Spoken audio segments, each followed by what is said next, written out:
Our top story now, Nitish Kumar to take oath as Chief Minister of Bihar at 2 p.m. today. This after he ditched the BJP yesterday and announced a new grand alliance which includes Tejashwi Yadav and other opposition parties. And he said that this new Mahagathbandhan or Mahagathbandhan 2.0 will consist of 7 parties, 1 independent, and will work very closely. RJD leader Tejashwi Yadav will be Deputy Chief Minister.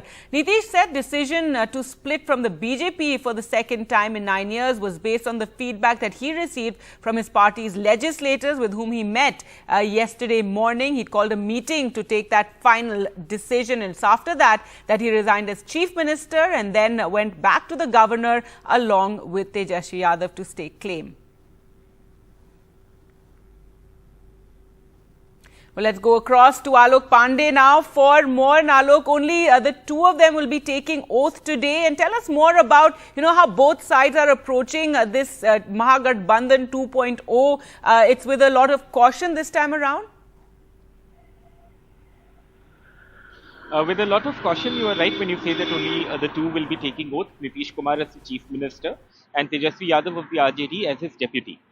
This combination will be the same that was in place between 2015 to 2017 when Mr. Kumar was the CM and Tejashwi his deputy. Tejashwi, of course, is now 5 years elder or a little more. And he says that his party is more mature and will not repeat, I don't want to say mistakes because he doesn't say that, but he says that it will go ahead and deal with this alliance in a more mature manner. There have been concerns about whether the same circumstances will happen as they happened between 2015 to 2017 when Nitish Kumar walked out of that alliance or that Mahagathbandhan after winning a big majority when he fought the elections in coordination or in tie-up with the RJD. Though in those 2 years, there were lots of allegations that Gundagardi, that the RJD was once so infamously associated with, was on the rise again, and there was the sense that Nitish Kumar was unable to control it, etc. And that was one of the major reasons why he walked out. But this time we are told that both the parties have worked together. They have, they've been working on this alliance for a while now. And while the actual events may have taken place over the last 2-3 days, but there are those who suggest that both the RJD and the JDU have ironed out many issues, and they feel that this time they are confident enough to go ahead and form a better alliance that will last longer and will also take them into the next election, which is due in about 3 years. So that is as far as Nitish Kumar and Tejashwi Yadav go. What's happening on the other front is that the BJP today is planning a quote-unquote Mahadharna at all their offices across Bihar, including in Patna here.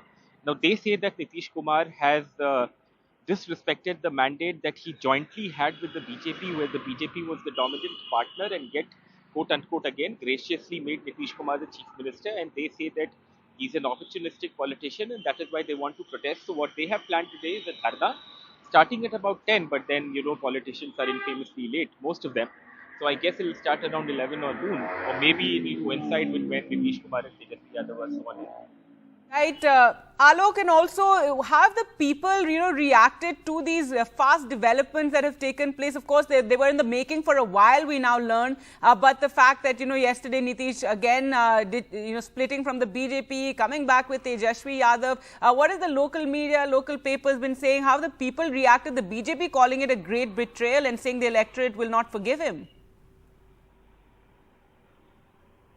See, I tell you the truth. There's no mass hysteria, there's no mass euphoria. Like in the morning, it's about 9 in the morning, I can see that things are going around.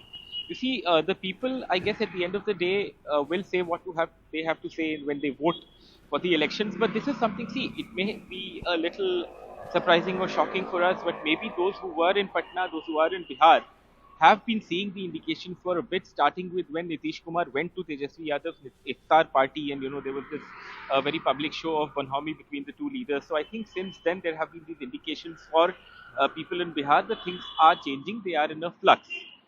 Beyond that, I guess life does go on. Everybody has to go to work. It's a weekday, and also the fact that even yesterday when Nitish and Tejashwi went to the governor house, there were people there. There were hundreds of supporters of the RJD and the JDU, but there was no mass mobilization by the party as such. In fact, the RJD had asked its cadre not to converge or not to do anything that would spoil the image of the party or the Gathbandhan or anything that would give the BJP an opportunity to attack them.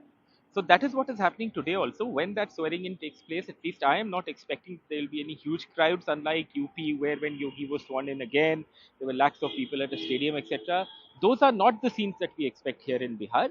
But the challenge will be more in the nitty-gritties of governance and how the RJD and the JDU govern the state in the next some time. That is what the focus is going to be on, the euphoria part.